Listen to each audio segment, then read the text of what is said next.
Tante volte cerchiamo delle falle mirando un prodotto, in questo caso diciamo che è stata una vulnerabilità quasi scoperta per caso. Una falla nella invulnerabilità del sistema di Tor, la sottorete all'interno di Internet che consente agli utenti di accedere alla rete in maniera anonima, cercare e pubblicare informazioni che altrimenti, soprattutto nei paesi in cui la libertà di espressione si paga anche con la vita, possono essere intercettate con conseguenze facilmente immaginabili.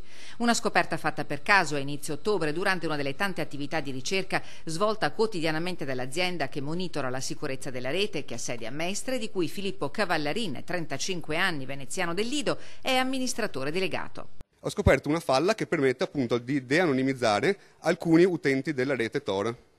Una fetta di questi utenti, quelli Mac e Linux, praticamente riesco a scoprire la loro vera identità qualora questi accedessero ad un server sotto il mio controllo. Scoperta la falla, Filippo e i suoi collaboratori hanno allertato immediatamente il colosso americano che prima ci ha messo una pezza e poi ha ringraziato pubblicamente il team che è balzato agli onori della cronaca internazionale.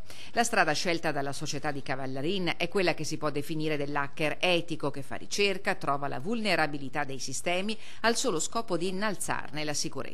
Ma non sempre è così e va da sé che tali scoperte possono essere monetizzate nel vasto mercato sia legale che illegale, consegnando le proprie armi nelle mani di qualcuno che non si sa come le utilizzerà.